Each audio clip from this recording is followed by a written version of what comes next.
नमस्ते दोस्तों, welcome to देर खास। जैसा कि हमने आप लोगों के लिए बताया है कि हम YouTube के ऊपर आप लोगों के लिए कंप्लीट पीईटी की तैयारी करवाने वाले हैं, वो भी एकदम फ्री में, वो भी 101% सिलेबस आप लोगों का कवर कराया जाएगा। ठीक है ना, जिसमें पीईटी 2026 के जितने भी इम्पोर्टेंट टॉपिक्स हैं उनको हम करवाएंगे।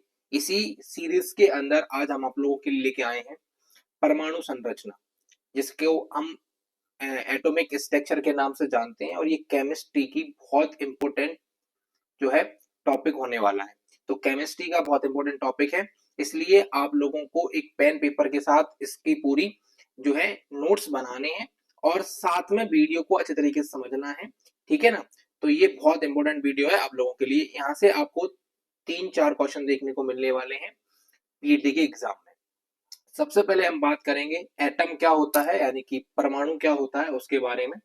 तो जो एटम है, एटम यानी कि जैसे हम परमाणु कहते हैं, ये क्या होता है? तो प्रत्येक पदार्थ मूलभूत इकाइयों से मिलकर बना होता है, जिन्हें तत्व कहते हैं। जिन्हें क्या कहते हैं? तत्व कहते हैं। मतलब एवरी मैटर है ना, किसी ना किसी बेसिक जो छोटे छोटे पार्टिकल्स होते हैं उनसे मिलकर बना होता है, जिनको हम क्या बोलते हैं? एलिमेंट्स बोलते हैं या तत्व बोलते हैं। जैसे मान लो मेरे पास ये पेन है, तो ये पेन किसी ना किसी चीज से मिलके बना होगा। सबसे छोटा पार्टिकल इसका कोई ना कोई सा होगा, जिनसे ये मिलके बना है उसको हम क्या कहते हैं? हिंदी में तत्व, और इंग्लिश में जो हम एलिमेंट्स के नाम से जानते हैं। प्रत्येक तत्व यानी कि जो एलिमेंट होता है वो परमाणु का नाभिक, तत्व परमाणु नाभिक नामक सबसे छोटे कणों से बना होता है। मतलब ये जो प्लास्टिक है, वो प्लास्टिक किससे बना होगा? जैसे मान के चलिए हमारी बॉडी सेल से बनी है, तो सेल किससे मिलके बना हुआ है? ठीक है, तो जो इसका मतलब कि जो चीजें होती है, जैसे ये पेन है प्लास्टिक का है, तो प्लास्टिक का सबसे छोटा चीज है एलिमेंट। लेकिन वो एलिमेंट जो है, तत्व जो है, वो भी किसी ना किसी चीज से मिलके बना है। वो एलिमेंट जिस चीज से मिलके बना है उसी को हम बोलते हैं परमाणु। उसी को हम क्या बोलते हैं? परमाणु, यानी कि atoms. Each element is composed of similarest particles is called atom. ठीक है ना, हर जो एलिमेंट होता है वो किसी न किसी से एक जैसे छोटे छोटे पार्टिकल से मिलकर बना होता है, जिसको हम एटम के नाम से जानते हैं। तो बात समझ में आ गई? एटम क्या है? प्रत्येक जो चीज है वो किसी ना किसी तत्व से बनी है, और तत्व जिस चीज से बना है उसको हम बोलते हैं एटम, यानी कि परमाणु। ठीक है, एटम यह नाम जो है ग्रीक भाषा का है। किसका है? ग्रीक भाषा का, जिसको ऑटोमस शब्द से लिया गया है, जिसका अर्थ होता है जिसे काटा नहीं जा सकता। इसका अर्थ क्या होता है? जिसे काटा नहीं जा सकता, नॉट टू बी कट। ऐसा तत्व जिसे कभी भी क्या ना कर सके और छोटे पार्टिकल्स में कट ना किया जा सके। ठीक है, तो एटम इज अ नाम जो है कहां से लिया गया है? ये ग्रीक लैंग्वेज से लिया गया है। इसका मतलब क्या होता है? नॉट टू बी कट, जिसे काटा नहीं जा सकता।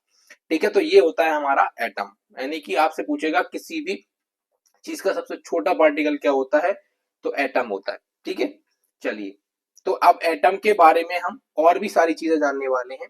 एक ये व्यक्ति हैं जो हमारे पास बहुत ज्यादा फेमस हैं। अगर हम बात करें केमिस्ट्री में एटम्स की, तो एटम में जो है सबसे ज्यादा फेमस अगर कोई व्यक्ति हैं, उनमें से एक ये हैं, जिनको हम डोमोक्रिटस के नाम से जानते हैं। ठीक है ना, तो एटम्स एंड डोमोक्रिटस करके जो व्यक्ति हैं क्रेटस जो है ये व्यक्ति हैं, इनके बारे में बात करेंगे। यह यूनान के रहने वाले थे। ठीक है ना, दार्शनिक का मतलब होता है कि ये फिलोसफर टाइप के लोग थे ना, फिलोसफर थे। ये क्या थे? फिलोसफर थे, जिन्होंने 2400 वर्ष 2400 वर्ष से पहले से भी अधिक समय पहले है ना क्या कर दिया था? चौथी यानी फोर्थ सेंचुरी में ही पदार्थ के वर्णन की खोज की थी। मतलब जो पदार्थ होता है उसके जो मैटर होता है उसके बारे में बताया था, थोड़ा बहुत जानकारी दिया होगा, उतना डिटेल में नहीं दिया, लेकिन स्टार्टिंग इन्होंने की। ठीक है, तो बात समझ में आ गई। डेमोक्रिटियस जो था ना, ये एक यूनानी फिलोसफर थे, और इन्होंने ही सबसे पहले जो है कई वस्तुओं के बारे में फोर्थ सेंचुरी में ही उनके अंदर किस चीज से ये मिलके बने होते हैं उनके बारे में बात की थी, तो याद रखना। ठीक है, इसके अलावा डेमोक्रिटस वह व्यक्ति थे जिन्होंने सबसे पहले परमाणु के अस्तित्व का सुझाव दिया। मतलब इनको कंफर्म नहीं था, लेकिन उन्होंने बोला कि हर चीज किसी न किसी छोटे पार्टिकल से मिलके बनी है, और वो पार्टिकल भी किसी न किसी छोटी चीज से मिलकर बना है, जिसको हम परमाणु बोल सकते हैं। तो इन्होंने ऐसा क्या किया, सुझाव दिया और ऑटोमॉस नामक नाम दिया। तो ऑटोमॉस जो नाम है, जो बाद में एटम बना है, वो इन्होंने ही दिया था। किन्होंने दिया था? डेमोक्रेटियस ने ही इनाम दिया था। ठीक है, जिसका अर्थ है जिसे काटा नहीं जा सकता या अविभाजित, जिसे और विभाजित नहीं किया जा सकता। मतलब इनका कहना ये था, मैं आपको बता दूं कि जैसे ये पेन है, तो इसका सबसे छोटा वो पार्टिकल जिसको हम और छोटे पार्टिकल में ना तोड़ सके, जिसको हम और छोटे पार्टिकल्स में ना तोड़ सके, उसको ही इन्होंने क्या बोला, ऑटोमस। ठीक है ना, जिसको बाद में जो शब्द है क्या बन गया, एटम बन गया। ठीक है ना, तो ये डेमोक्रेटियस थे और उन्होंने ये बात सबसे पहले कब बताई थी, तो लगभग लगभग 2400 साल पहले, यानी कि 2400 साल पहले की इन्होंने ये बात हमको बता दी थी। ठीक है, तो ये इसका थोड़ा सा बेस बनाने की कोशिश कर रहे हैं हम। अब आप लोगों को क्वेश्चन जो है वो यहाँ से बनना स्टार्ट हो जाते हैं। तो यहाँ से आप लोगों को बहुत अच्छे तरीके से देखनी है चीजों को। जैसे सबसे पहले हमने यहाँ पे दिया हुआ है एटॉमिक स्ट्रक्चर, यानी कि परमाणु संरचना। तो परमाणु संरचना के बारे में हम जानेंगे।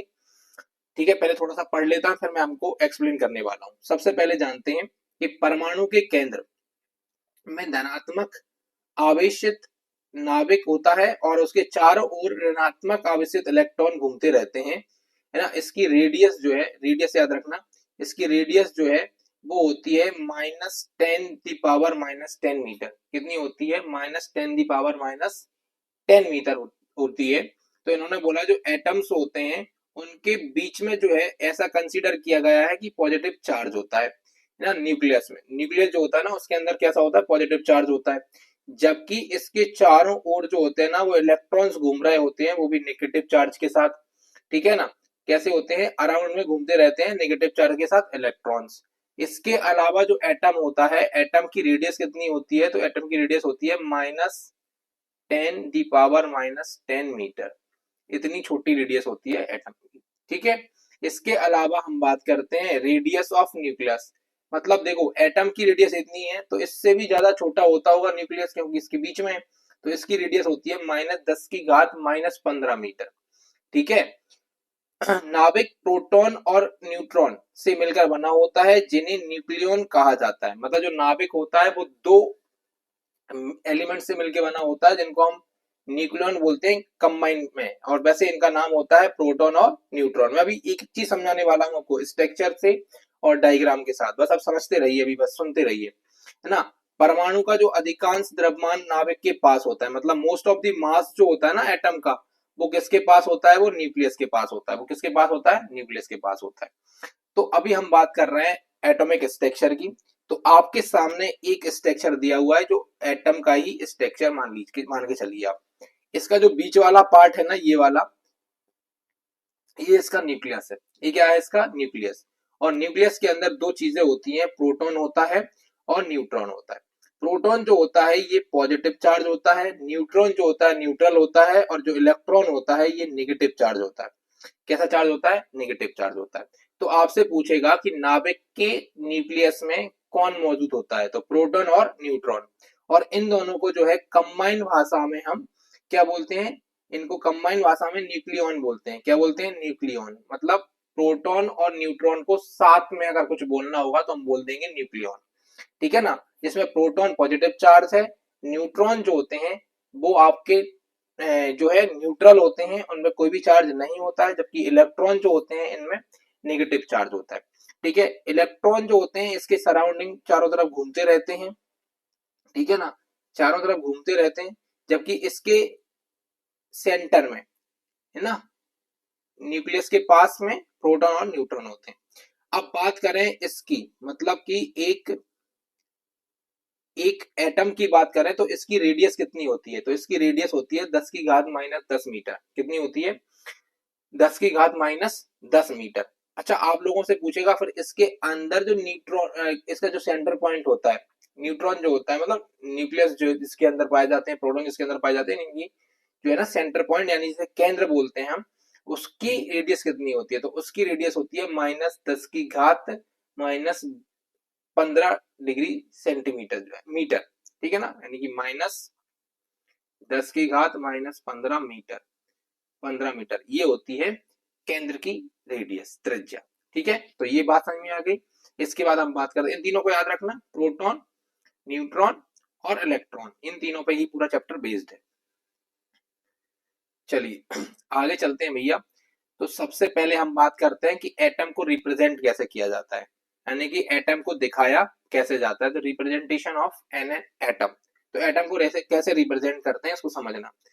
तो आप हमेशा देखना इस तरीके से एटम को लिखा जाता है, और जो एक्स है ना ये आपका एलिमेंट सिंबल है। क्या है? एलिमेंट सिंबल है। जैसे मान लीजिए ये यू जो दिख रहा है ना, इसका नाम है यूरेनियम। क्या है? यूरेनियम। तो ये आपका यूरेनियम है। और इसके जो ऊपर यहाँ लिखा होता है, यहाँ पे जो लिखा होगा ना, जैसे 235 लिखा हुआ है, जैसे यहाँ पे ए लिखा है, इसे बोलते हैं मास नंबर। क्या बोलते हैं? Mass number. आप हिंदी के हो या इंग्लिश के हो कोई फर्क नहीं पड़ता, आपको यहाँ पे मास नंबर ही याद करना है, ठीक है? Mass number. और जो नीचे लिखा रहता है ना यहाँ पे, या तो यहाँ लिखा हो या यहाँ लिखा हो, उससे कोई फर्क नहीं पड़ता है। इसको बोलते हैं एटॉमिक नंबर। इसको क्या बोलते हैं? Atomic number. तो मास नंबर लिखा जाता है ऊपर, एटॉमिक नंबर लिखा जाता है नीचे। तो जैसे यूरेनियम हो गया, आपसे पूछेगा इसका मास नंबर कितना है, तो आप बोल देंगे 235 है। आपसे पूछेगा कि इसका जो है एटॉमिक नंबर क्या है, तो 92 है। ठीक है? तो ये बात आपको याद रखना है। यूरेनियम है, यूरेनियम का 235 जो होता है मास नंबर होता है, और 92 जो होता है वो इसका एटॉमिक नंबर होता है। और जो यू है, ये यू जो है इसका सिंबल है यूरेनियम का। ठीक है? तो इस तरीके से हम क्या करते हैं, एटम को रिप्रेजेंट करते हैं। ठीक है? जल्दी से आप लोग जो है मुझे बताते रहिए कमेंट में कि आपको वीडियो कैसा लग रहा है, सारी चीजें, है ना? क्योंकि ये बहुत अच्छा वीडियो है और लंबा वीडियो हो सकता है, थोड़ा सबर बना के चलिए, क्योंकि टॉपिक बड़ा है। 3 से 4 क्वेश्चन आपको इसमें से देखने को मिलेंगे केमिस्ट्री में, पीटी के अंदर, है ना? इसलिए इंपॉर्टेंट हो जाता है। अब हम बात कर रहे हैं थ्योरीज ऑफ एटॉमिक मॉडल्स। मतलब जो एटॉमिक मॉडल्स थे उनके ऊपर बहुत सारी थ्योरीज आई। थ्योरी मतलब आप ऐसा समझ के चलिए कि कोई साइंटिस्ट है, वो इसके ऊपर रिसर्च कर रहा है, तो वो उसके ऊपर जो प्लान बताता है अपना, उन्होंने जो रिसर्च की वो बताता है, तो उसको हम थ्योरी बोल देते हैं। ठीक है? तो इसमें एक सबसे पहले जो व्यक्ति फेमस हुए उनका नाम था जॉन डाल्टन। क्या नाम था उनका? जॉन डाल्टन नाम था। डेल्टन या डाल्टन के नाम से इनको जानते हैं, उससे कोई फर्क नहीं पड़ता, आपको बस याद रखना है। पहले इनके बारे में हम पढ़ लेते हैं। तो इन्होंने क्या बोला कि पदार्थ जो होते हैं ना, पदार्थ वो अविभाजित परमाणुओं से बना होता है, वे अविनाशी होते हैं। मतलब कि matter is made of individual atoms, they are, जो होते हैं ना ऐसे स्ट्रक्चर्स होते हैं जिनको तोड़ा नहीं जा सकता, अविनाशी होते हैं, इनको कभी खत्म नहीं किया जा सकता, ऐसा इनका कहना था। ठीक है ना? बात समझ में आ गई? इसके अलावा किसी दिए गए यानी कि समान तत्व के सभी परमाणु अपने भौतिक और रासायनिक गुणों में समान होते हैं। तो हालांकि ऑल एटम्स ऑफ गिवन, है ना, elements are identically in their physical and chemical properties. मतलब भैया उनका कहना ये है, जैसे मान लो ये मेरे पास पेन है, इस पेन का जो ऊपर कवर बना हुआ है, तो वो जितने भी एटम से मिलके बना है, वो एटम्स की, अब यहाँ तक के जितने भी एटम्स होंगे उन सब की प्रॉपर्टी सेम रहेगी, चाहे वो केमिकल प्रॉपर्टी हो या फिर वो जो है आपकी फिजिकल प्रॉपर्टी हो, दोनों प्रॉपर्टी कैसी रहेंगी? सेम रहने वाली है। तो यही बात जो है जॉन डाल्टन साहब ने बोली थी, इसको याद रखना कि एटम की केमिकली और फिजिकली प्रॉपर्टी सेम होती हैं अगर एटम सेम है तो। अलग अलग एटम की बात नहीं कर रहे हैं यहाँ पे, सिर्फ सेम एटम्स की बात की जा रही है। ठीक है? चलिए आगे बात करते हैं। Atoms of different elements their in their physical and chemical properties, यानी कि विभिन्न तत्वों के परमाणुओं के भौतिक और रासायनिक गुण भी कैसे होते हैं? भिन्न होते हैं। इन बातों को भी आप ध्यान रखेंगे। इसके अलावा भिन्न तत्वों के परमाणु सरल पूर्ण संख्या अनुपात में मिलकर अणु बनाते हैं। ठीक है? मतलब ऐसे जो कंप्लीट नंबर्स के अंदर ही क्या करते हैं, वो एटम्स बना रहे होते हैं। इसके अलावा रासायनिक अभिक्रियाओं में परमाणुओं का संयोजन, पृथक्करण व पुनर्व्यवस्थान शामिल होता है। मतलब कि केमिकल रिएक्शन जो होती है ना, उनके अंदर उनकी जो रासायनिक जो रिएक्शन होती है, उनमें जो एटम्स होते हैं उनके या तो उनका एक साथ मिलना हो या फिर उनका अलग होना हो, वो क्या होता है? सम्मिलित होता है। मतलब किसी भी केमिकल रिएक्शन होगी तो केमिकल रिएक्शन में या तो एटम्स कंजस्ट होंगे, मिलेंगे, या फिर एटम्स टूट के अलग होंगे, तभी केमिकल रिएक्शन जो होती है कंप्लीट यानी कि संपन्न हो पाती है। बात समझ में आ रही है? अब बात करेंगे हम लिमिटेशंस, किसकी लिमिटेशन? जॉन डाल्टन साहब की लिमिटेशन, यानी कि जो जॉन डाल्टन साहब ये बता रहे हैं ना अपने प्रयोगों के हिसाब से, तो उनमें कुछ लिमिटेशंस थी, है ना, तो उसको एक्सप्लेन करेंगे। सबसे पहले क्या लिमिटेशन थी कि परमाणु आपस में मिलकर यौगिक परमाणु यानी अणु क्यों और कैसे बनाते हैं ये नहीं बता पाई है। तो जो थे ना, इन्होंने why and how do atoms combine together to form compound atoms, जो कंपाउंड एटम्स होते हैं वो कैसे मिलते हैं और कैसे एक दूसरे को बनाते हैं, ये बताने में असफल रहे जॉन डाल्टन साहब।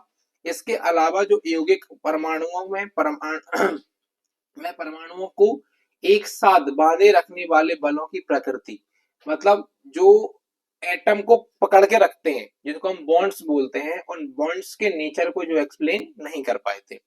इसके अलावा परमाणु मुक्त अवस्था में क्यों नहीं रह सकते और यौगिक परमाणु मुक्त अवस्था में क्यों रह सकते हैं, इसके बारे में भी ये एक्सप्लेन नहीं कर पाए थे। जैसे आपने बोल सुना होगा हमेशा कि एलिमेंट्स वो सबसे छोटा तत्व यानी कि सबसे छोटी चीज होती है जो क्या होती है, फ्री रह सकती है, जबकि एटम फ्री नहीं रह सकता। एटम, एक एटम को आप कभी भी अकेला जो है कहीं पे नहीं पाएंगे, वो किसी ना किसी कंबाइंड फॉर्म में मिलेगा, चाहे भले वो खुद के एक जैसे एटम्स के साथ ही मिलके रहे।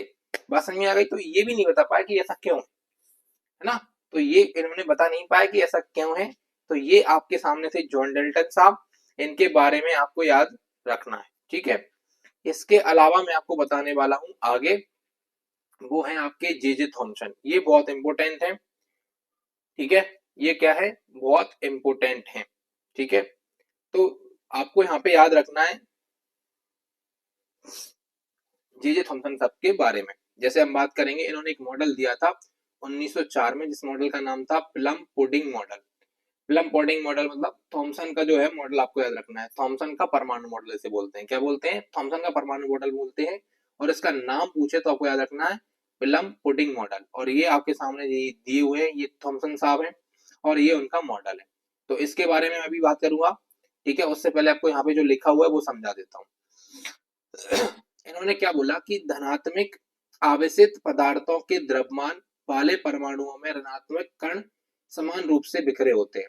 मतलब इन्होंने बोला कि धनात्मक आवेशित पदार्थ के द्रव्यमान वाले परमाणु में ऋणावेशित कण समान रूप से बिखरे रहते हैं। इन्होंने बोला कि एक कोई भी गोला है, परमाणु एटम क्या है, एक गोला है, वो पूरा पॉजिटिव चार्ज का बना हुआ है और उसमें कहीं कहीं बीजों की तरह जो है नेगेटिव चार्ज लगा हुआ है, ऐसा ये बोल रहे हैं, है ना। तो negative particles are evenly spread, मतलब फैले होते हैं throughout an atom with a positively charged mass of matter, है ना, तो मास ऑफ मैटर के अंदर, ठीक है, ये बात समझ में आ गई।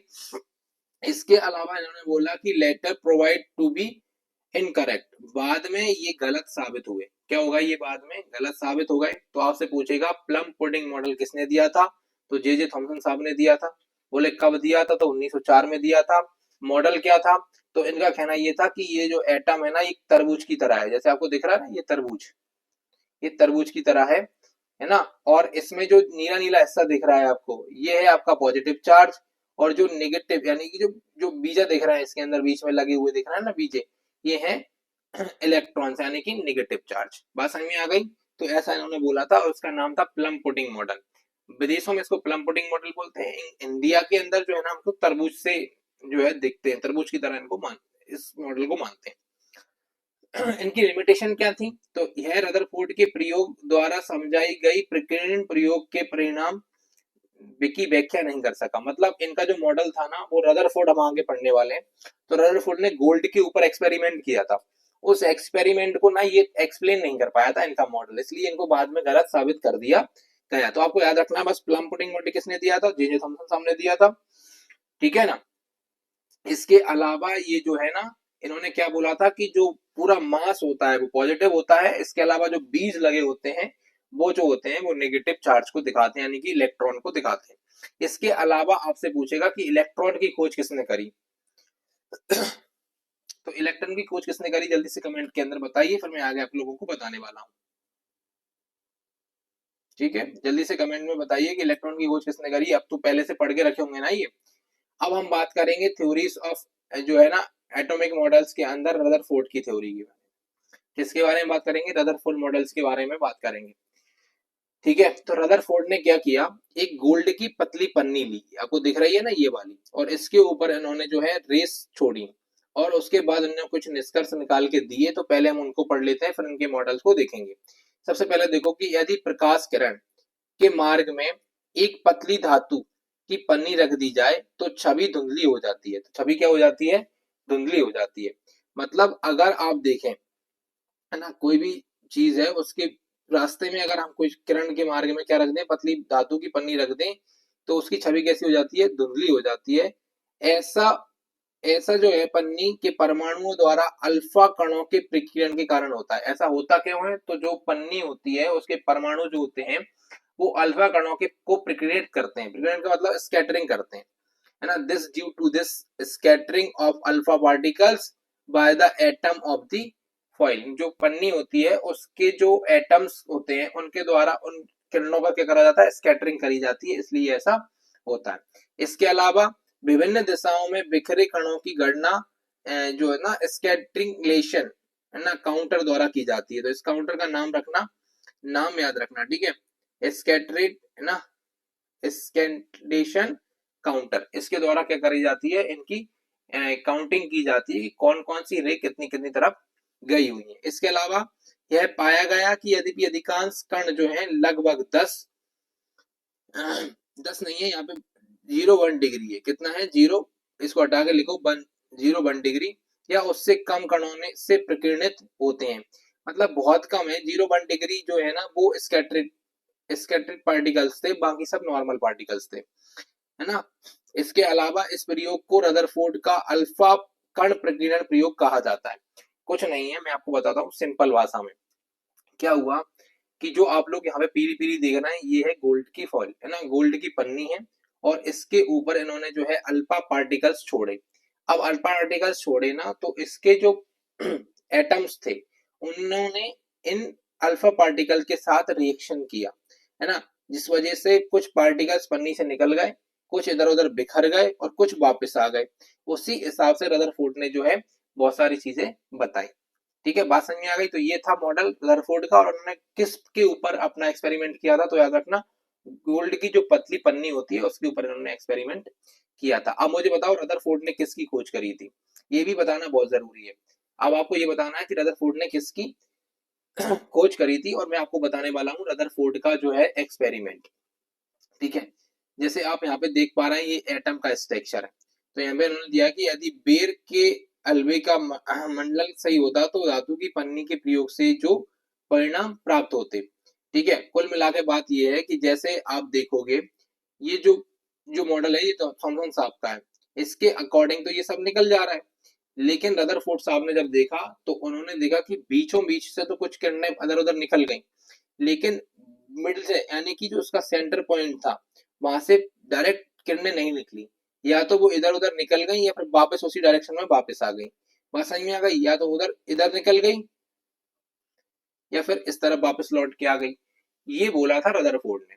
ये एक्चुअल रिजल्ट निकल के आया, जबकि उनको उम्मीद थी कि ऐसा रिजल्ट निकल के आना चाहिए था रदरफोर्ड किसके अकॉर्डिंग, थॉमसन साहब के अकॉर्डिंग, है ना।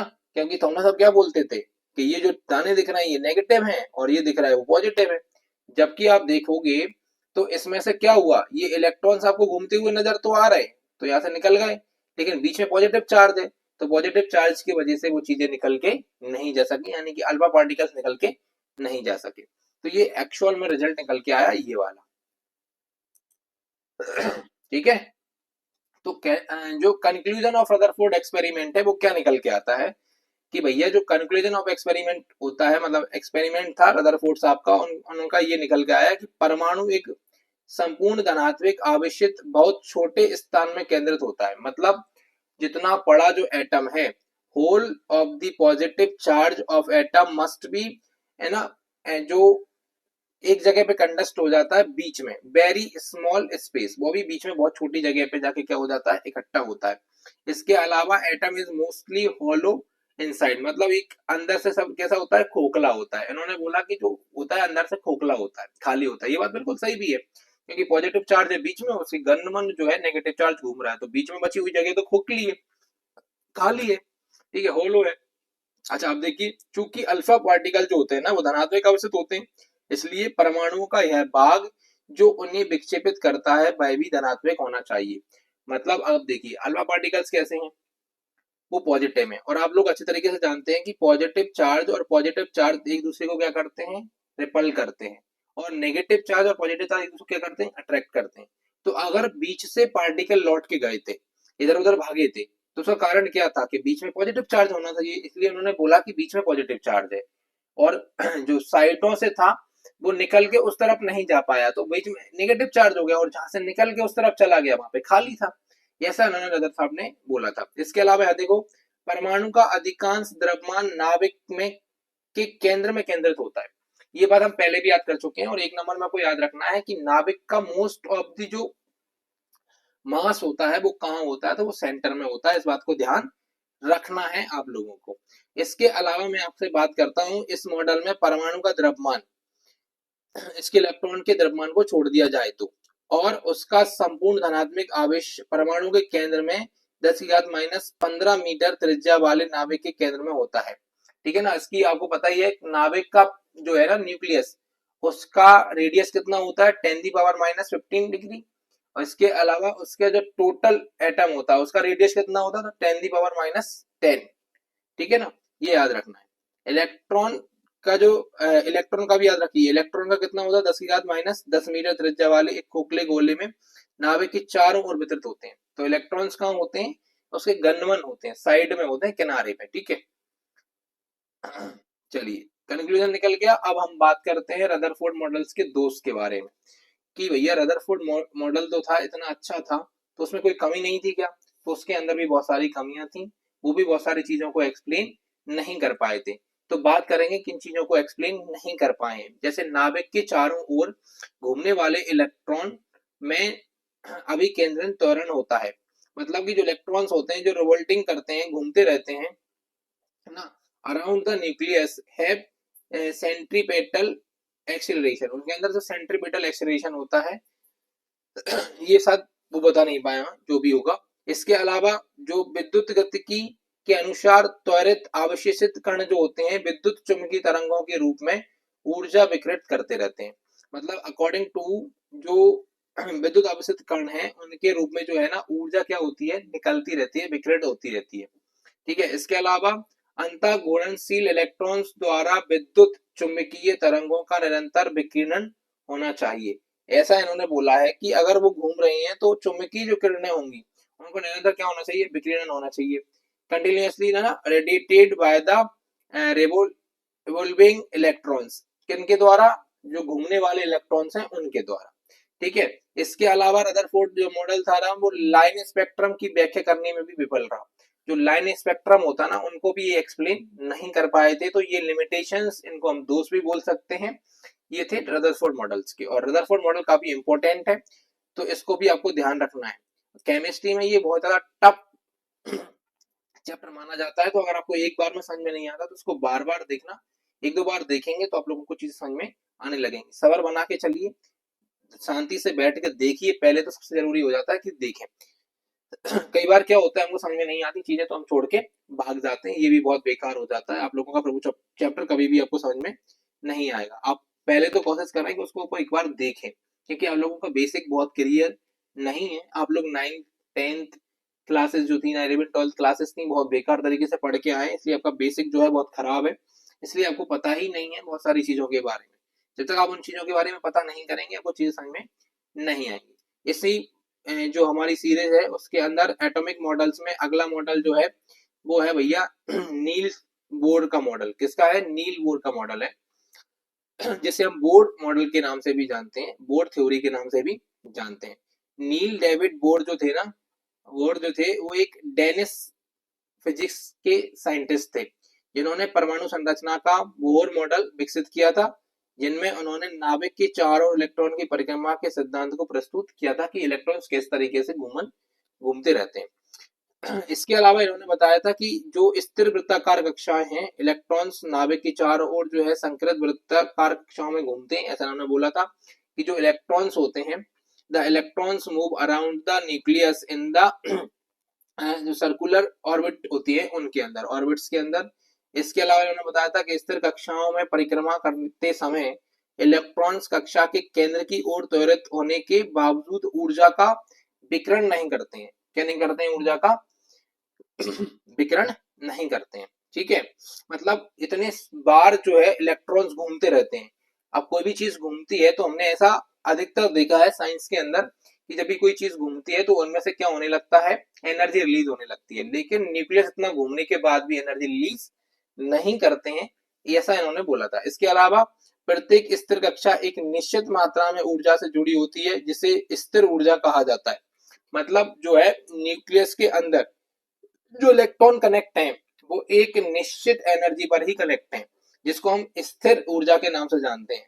हाँ, तो ऐसा लिखेंगे कि each of the fixed orbits is, है ना, ऐसो क्या लिखा हुआ, हाँ, associated with a definite amount of energy called stationary energy, है ना। स्टेशनरी एनर्जी के नाम से उसको हम जानते हैं, जिनको जो है जैसे कि के एलिमेंट के नाम से जो है ना बटी रहती है। अभी के एलिमेंट भी हम जानने वाले हैं।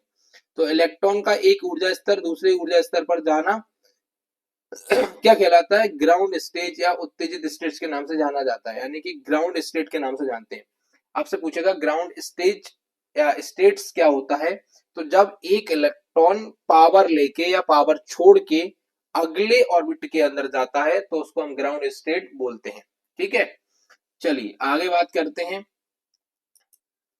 ना, लिमिटेशन ऑफ बोर्ड्स। तो बोर्ड्स की क्या लिमिटेशन रही वो आप लोग एक बार देख लीजिए, उतनी इंपॉर्टेंट नहीं है। जिस मॉडल की ज्यादा इंपॉर्टेंट है उन मॉडल्स की बात करेंगे। चलिए आगे देख लीजिए परमाणु का वर्गीकरण, यानी कि क्लासिफिकेशन ऑफ एटम्स की। इससे पहले आप मुझे ये बताइए जरा कमेंट के अंदर कि जो है इलेक्ट्रॉन की खोज किसने करी और प्रोटॉन की खोज किसने करी और न्यूट्रॉन जो था ना, न्यूट्रॉन, हाँ न्यूट्रॉन, इसको किसने डिस्कवर किया? इन तीनों के आंसर जो है जल्दी से कमेंट के अंदर बताइए, फिर मैं आपको बताने वाला हूं, क्योंकि यहाँ से जो है क्वेश्चन आपको 100% देखने को मिलेगा। चलिए सबसे पहले हम बात करते हैं क्लासिफिकेशन ऑफ एटम्स के बारे में। तो परमाणुओं का वर्गीकरण, क्लासिफिकेशन, जिसमें सबसे पहले होते हैं जिन्हें हम समस्थानिक के नाम से जानते हैं, आइसोटॉप्स के बारे में। किसके बारे में बात करेंगे? आइसोटॉप्स के बारे में बात करेंगे। जैसे आप देख पा रहे हैं मेरे पास में सी दिख रहा है, सी में ऊपरी नंबर चेंज हो रहा है, निचले नंबर उन्होंने नहीं दिया है। ठीक है, तो ऐसे तत्व जिनका परमाणु क्रमांक समान होता है जिनको हम प्रोटॉन बोलते हैं, लेकिन द्रव्यमान संख्या भिन्न होती है, मतलब कि इनके जो इलेक्ट्रॉन्स होते हैं वो असमान होते हैं, है ना। Elements having same atomic number, है ना, यानी कि प्रोटॉन्स बट डिफरेंट मास, उनको बोलते हैं आइसोटॉप्स। ऐसे एटम्स जिनका क्या हो? सेम एटॉमिक नंबर हो बट एटॉमिक मास डिफरेंट हो। जैसे आप यहाँ पे देख पा रहे हैं C12, है ना, ये 13, ये 14। ठीक है, ये कार्बन के हैं। किसके हैं भैया? कार्बन के हैं। जब भी हम बात करेंगे एटॉमिक नंबर की तो आप लोगों को पता रहेगा एटॉमिक नंबर ऊपर लिखा जाता है। कहाँ लिखा जाता है? ऊपर लिखा जाता है। ठीक है, चलिए तो समस्थानिक क्या है? जिनका द्रव्यमान क्रमांक क्रमशः 12, 13, 14 है, जो बदलता जा रहा है। सभी कार्बन समस्थानों को परमाणु क्रमांक जो है, परमाणु क्रमांक कितना है? वो 6 है, मतलब नीचे हमेशा 6 रहेगा, ऊपर का बदलता जा रहा है। तो इनको बोलेंगे हम आइसोटॉप्स। क्या बोलेंगे? आइसोटॉप्स। अगला होता है आइसोबार, जिसको हम संभारिक बोलते हैं। क्या बोलते हैं? संभारिक। ठीक है ना, संभारिक। आइसोबार के नाम से याद रखिएगा। ऐसे तत्व जिनका द्रव्यमान संख्या क्या होता है? समान होता है, लेकिन परमाणु क्रमांक भिन्न होता है, मतलब elements having same mass number but different atomic number. Atomic number different हो जाता है, मास नंबर सेम रहता है। जैसे आप देखिए यहाँ पे ऊपर वाले यहाँ पे सेम है 40, 40, 40, 40, 40, लेकिन इनका जो है ना एटॉमिक नंबर जो है वो डिफरेंट आ रहा है। वो क्या आ रहा है? डिफरेंट आ रहा है, तो इनको बोलेंगे आइसोबार। क्या बोलेंगे? आइसोबार। ठीक है, चलिए आगे बात करते हैं। आइसोबार के बाद आइसोमेयर्स बोलते हैं इनको। क्या बोलते हैं? आइसोमेयर। आइसोमेयर को आप हिंदी इंग्लिश वाले दोनों ही जो है आइसोमेयर के नाम से ही याद रखेंगे। तो ऐसे परमाणु जिनका आणविक सूत्र तो समान होता है लेकिन रासायनिक संरचना भिन्न होती है, मतलब इनका फॉर्मूला सेम होगा लेकिन जो केमिकल स्ट्रक्चर है वो अलग हो जाएगा, लेकिन रासायनिक संरचना क्या होती है? भिन्न होती है। अर्थात समयों से प्रत्येक तत्व के परमाणुओं की संख्या तो समान होती है, लेकिन अंतरिक्ष जो होते हैं इनके अंदर में परमाणुओं की व्यवस्था में भिन्नता होती है ना। तो molecular with the same molecular formula but different chemical structure, उनको बोलेंगे आइसोमेर्स। उनको क्या बोलेंगे? आइसोमेर। अब देखिए जरा, देखने में ये दोनों सेम लग रहे हैं, क्या लग रहा है? देखने में सेम लग रहे हैं, लेकिन समान परमाणुओं को दर्शाते हैं, लेकिन वे नाभिक ऊर्जा अवस्था में भिन्न होते हैं। नाभिक ऊर्जा अवस्था में क्या होते हैं? भिन्न होते हैं। इनको आइसोमर बोल के नाम से, आइसोमेर के नाम से जाना जाता है। आइसोमर बोल के अपन क्या बोलिए? आइसोमर, है ना। आगे बात समझ में?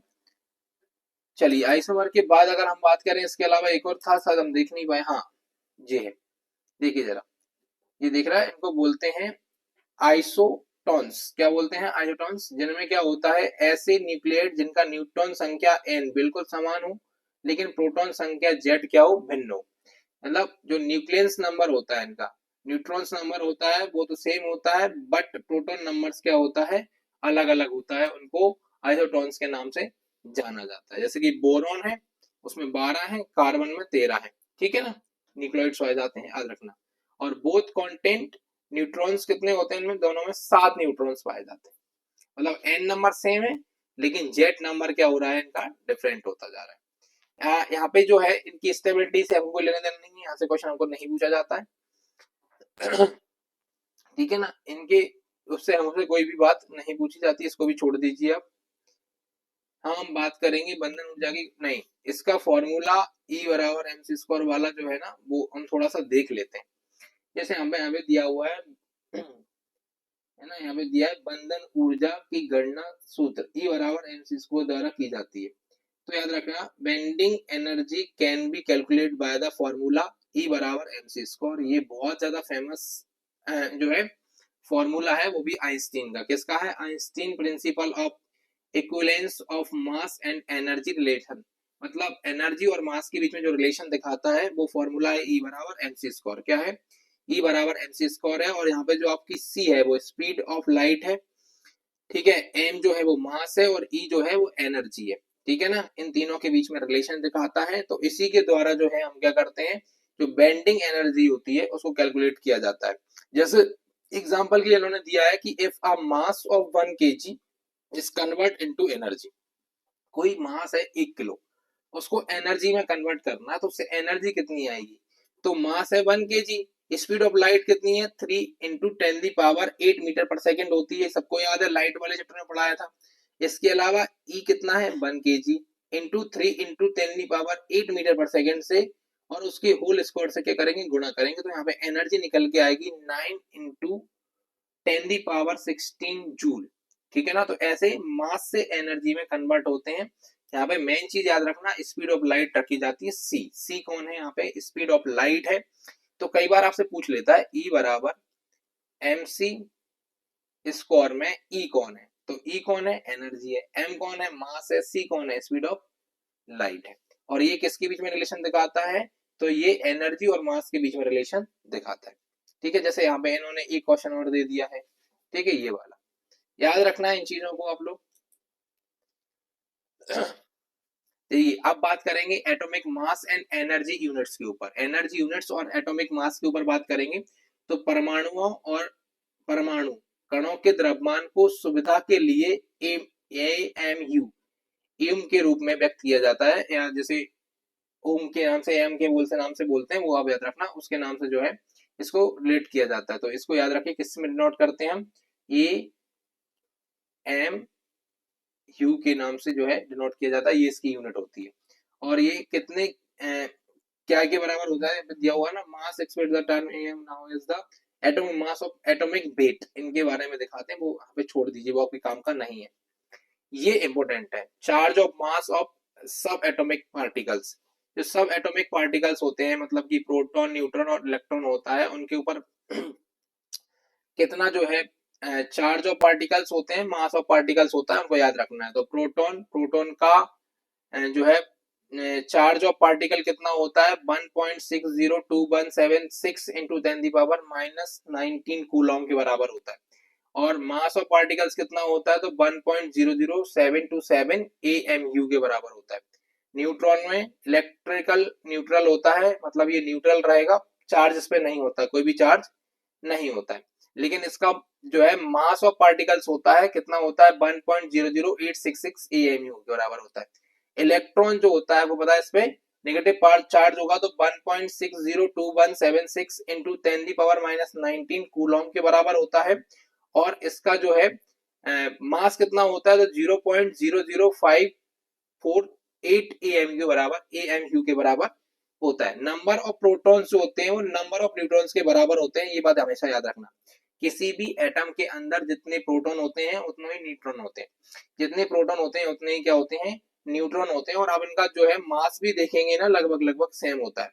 जब जैसे ही एटम क्या होता है एक तरीके स्टेबल हो पाता है, तो नंबर ऑफ प्रोटॉन जितने होंगे उतने ही नंबर ऑफ न्यूट्रॉन होंगे। मतलब एक परमाणु के अंदर न्यूट्रॉन की संख्या और प्रोटॉन की संख्या बराबर होती है। इसके अलावा एक AMU जो होता है वो 1/12 of mass of an carbon atoms के बराबर होता है। इसके अलावा AMU जो होता है वो 1.66 इंटू 10⁻⁻7 kg के बराबर होता है, केजी में पूछेगा तो। ये पेज आप लोगों के लिए बहुत इंपॉर्टेंट है, इसमें जितनी भी चीजें आप अच्छे तरीके से याद कर लीजिए। यहाँ पे इंग्लिश हिंदी का कोई भी मतलब नहीं है, बस चीजें लिखी हुई हैं, सेम भाषा में पढ़ना है। ठीक है। अब एटॉमिक वेट की बात करेंगे तो वो एवरेज वैल्यू ऑफ नंबर होता है, तो एटॉमिक ग्राम जो है वेट अपने काम का नहीं है, उसको छोड़ दीजिए। एनर्जी ऑफ यूनिट आपको बताइए, जो एनर्जी ऑफ यूनिट क्या है वो जूल है। वो क्या है भैया, जूल है। तो बेसिक यूनिट ऑफ एनर्जी क्या होती है, जूल होती है। इतना ही याद रखना है आपको, कितना याद रखना है कि एनर्जी की जो यूनिट होती है वो कितनी होती है, वो जूल होती है। और बाकी अलावा अगर आप पढ़ना चाहें तो इस पेज को पढ़ सकते हैं पोज करके, बाकी इतना इंपॉर्टेंट चीज नहीं है। ठीक है। बाकी मैंने आपसे जो बोला था इलेक्ट्रॉन, प्रोटॉन और न्यूट्रॉन की डिस्कवरी किसने करी थी, उनके बारे में जल्दी से आप लिख के बता दीजिए। अब हम बात करेंगे distribution of orbital electrons. Electrons में ऑर्बिट के अंदर इलेक्ट्रॉन्स कैसे डिस्ट्रीब्यूट किए जाते हैं उनके बारे में। जैसे आपके यहाँ पे डायग्राम दिख रहा है, ये एटॉमिक मॉडल है, बोर्स एटॉमिक मॉडल है। ये कौन सा है, बोर का एटॉमिक मॉडल है। इसमें सबसे पहली जो होती है ना, पहला जो जो दिख रहा है आपको पहला ऑर्बिट, उसको के बोलते हैं। दूसरे को एल, फिर वाले को अगले वाले को एम और अगले वाले को एन बोलते हैं, और ये चलता रहता है। पहला वाला क्या होता है भैया आपका के सेल होता है, दूसरा वाला आप लोगों का एल सेल होता है, तीसरा वाला एम सेल होता है, अगला वाला एन सेल होता है। और पहले वाले सेल में एक इलेक्ट्रॉन होता है, दूसरे में 2 होते हैं, तीसरे में 3 होते हैं, चौथे वाले में 4 होते हैं। ठीक है। इस तरीके से अपन क्या करते हैं, इलेक्ट्रॉन्स को भरते हैं। तो यहाँ पे लिखिए according to the model proposed by the Niels Bohr in 1913। तो मतलब 1913 में जो उन्होंने मॉडल दिया था उसके अकॉर्डिंग क्या है कि इलेक्ट्रॉन्स नाभिक के चारों ओर विशिष्ट कक्षाओं में घूमते हैं, ऐसा उन्होंने बोला था। ठीक है ना। और कैसे घूमते हैं वो आप लोगों को मैंने यहाँ पे दिखा दिया है। ये आपके ऑर्बिट दिख रहे हैं आपको, पहला का नाम क्या है के, दूसरे का एल, तीसरे का एम, अगले वाले का एन। 4 कक्षाओं के नाम याद रख के चलिए ना। इलेक्ट्रॉन्स केवल इन्हीं कक्षाओं में रह सकते हैं जिनके लिए इलेक्ट्रॉन का कोणीय संवेग h/2 एक पूर्ण गुणज होता है। मतलब जो h/2 पाई के फॉर्म में होते हैं उनके अंदर इलेक्ट्रॉन्स रह सकते हैं उनके चार्ज के साथ। इस बात को ध्यान रखना है। ठीक है। और इनकी जो ऑर्बिट है उनके नाम याद रखनी है। चलिए, अरेंजमेंट ऑफ इलेक्ट्रॉन्स की अगर हम बात करें तो आपको पता ही है कि जो inner most orbit is called के। जो एटम के सबसे अंदर की ऑर्बिट होती है उसको के नाम से जानते हैं। उसके अगले वाली को एल, उसके अगले वाली को एम और उसके अगले वाली को एन के नाम से जानते हैं, आप लोग देखे लिए। और आप जो देख रहे हैं नीला नीला जो बिंदी जैसा जो स्ट्रक्चर है ना उसको बोलते हैं इलेक्ट्रॉन, उसको क्या बोलते हैं, इलेक्ट्रॉन। इसके अलावा जो आपको ग्रीन हिस्सा दिख रहा है यहाँ पे ब्लू कलर का दिख रहा है हल्का सा स्काई ब्लू, वो है प्रोटॉन जो पॉजिटिव चार्ज के साथ होता है। और जो रेड सा दिख रहा है न्यूक्लियस के अंदर वो है न्यूट्रॉन। वो क्या है, न्यूट्रॉन, ये न्यूट्रल होता है। ठीक है। और इस पूरे को जो है हम क्या बोलते हैं, इस पूरे को हम न्यूक्लियस के नाम से जानते हैं। इस पूरे को क्या नाम से जानते हैं, न्यूक्लियस के हिसाब से। और पूरा आपके सामने ये दिख रहा है ये एटम है। वो क्या है, एटम है। अब यहाँ पे एक और बात ध्यान रखिए कि hydrogen atom has 1 electrons in के सेल। कि जो हाइड्रोजन होता है वो हाइड्रोजन एटम होता है वो के सेल के अंदर एक इलेक्ट्रॉन को पाया जाता है उसके अंदर। हीलियम एटम इसमें 2 इलेक्ट्रॉन्स इन के सेल में पाए जाते हैं। ऑक्सीजन एटम्स हैज 8 इलेक्ट्रॉन्स, वो भी जो होते हैं ना 2 के सेल में होते हैं और 6 एल सेल में होते हैं। याद रखिएगा इनको। ये आप लोगों के लिए एग्जाम्पल जो है वो डायरेक्ट पूछ जाने वाले होते हैं, इसलिए अपन इनको चीजों को क्या रखेंगे, याद रखने वाले हैं। चलिए आगे बात करते हैं भैया।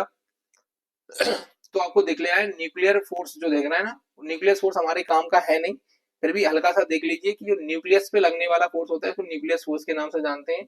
स्ट्रॉन्ग न्यूक्लियर फोर्स होता है, इलेक्ट्रोमोटिक फोर्स होता है, वीक न्यूक्लियर फोर्स होता है और ग्रेविटेशनल फोर्स के नाम से इनको जानते हैं। 4 तरह के फोर्स इस पे जनरेट हो रहे होते हैं। ठीक है, वो हमारे काम का है नहीं, इसलिए हमको डिटेलमेंट में नहीं पढ़ना है, ये भी हमारे काम की नहीं है चीजें।